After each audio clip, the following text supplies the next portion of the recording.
Hi అండి, welcome to my channel Bigg Boss season 9. So ఈ week అయితే ఎవరెవరు నామినేట్ అయ్యారంటే, సో ఆల్మోస్ట్ అందరు నామినేట్ అయ్యారు, కెప్టెన్ తప్ప.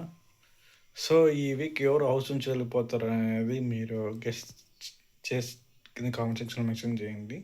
సో నా పరంగా నేను ఆల్రెడీ గత వీక్ చెప్పాను, దివ్య వస్తుందని చెప్పాను. ప్రతి వీక్లో నేను చెప్పిన కంటెస్టెంట్స్ వెళ్తారని చెప్పాను, అలాగే జరిగింది. సో ఈసారి కూడా కొంచెం డిఫరెంట్గా టాస్క్తో నామినేషన్ ప్రక్రియ అయితే జరిగింది. సో ఆల్రెడీ డిఫరెంట్ టాస్క్ ఏం లేదు, ఆల్రెడీ గత సీజన్లో నామినేట్ చేసిన ప్రాసెస్ ఈ సీజన్లో అలా చేస్తారు. సో ఈ వీక్ అయితే ఓట్ పరంగా చూసుకుంటే చాలా తక్కువ ఓట్లతో ముగ్గురు మధ్య హోరాహోరీ పోరు జరుగుతుంది హౌస్ నుంచి వెళ్ళిపోవడానికి.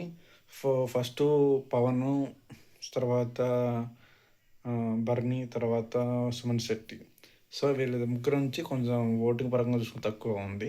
సో సంజన గారికి ఇక్కడ ఒకటి ఆడియన్స్ చాలామందికి నచ్చిన పాయింట్ ఏంటంటే, అరిత్ చౌదరి తర్వాత సంజన జరిగిన డిస్కషన్స్లో కొందరు చాలామంది సంజనకి ఫేవర్ చేశారు కాబట్టి, సో సంజన గారు అక్కడ బాగా కిక్ అయ్యారు.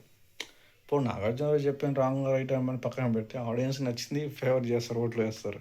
సో ఆడియన్స్ పరంగా చూసుకుంటే ఆ హిట్ ఆఫ్ కామెంట్లో సంజనకి చాలా సపోర్ట్ చేశారు.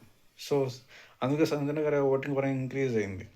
సో సుమన్ శెట్టి గారు ఆట పర్ఫార్మెన్స్లో ఫస్ట్లో ఉన్న పర్ఫార్మెన్స్ ఇప్పట్లో లేదు, తగ్గింది. సో అందుకు టాప్ 3 బాటంలోకి వచ్చారు. సో ఇక్కడ ఇంకోటి ఏంటంటే, ఈ వీక్ టికెట్ ఫైనల్ ఉండే ఛాన్స్ కూడా ఉంది. సో అందుపరంగానే ఈరోజు అయిన ప్రోమోలో పవన్, నేను టికెట్ ఫైనల్ కొడతాను అని చెప్తున్నాడు. ఒకవేళ టికెట్ ఫైనల్ కొట్టినా ఈ వీక్ అయితే వెళ్ళిపోయే అవకాశాలు ఉన్నాయి.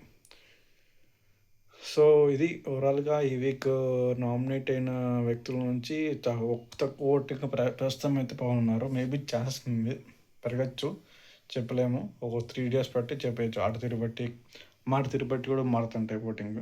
సో ఇది ఓవరాల్గా అయితే. సో ఈ వీక్ అయితే తక్కువ ఓట్లు ఫస్ట్ డే అయితే వాళ్ళు ముగ్గురు ఉన్నారు. సో రేపు 4 డేస్లో డిగ్రీస్ అప్ అండ్ డౌన్ జరగచ్చు మేబీ ఏమన్నా. సో ఎవరు వెళ్ళిపోతారు అనేది కన్సర్న్ 2 డేస్ బట్టి మనం చెప్పేయవచ్చు. సో ఇది ఓవరాల్గా నేను జరిగిన నామినేషన్ ఈరోజు చేయాల్సిన నామినేషన్ ప్రక్రియ, తర్వాత నేను ఎలిమినేట్ అయిపోయిన దివ్య గురించి మొత్తానికి ఓవరాల్గా చెప్తూనే వస్తున్నా. సో నా వీడియో నచ్చితే లైక్ చేయండి. Thank you for watching my video.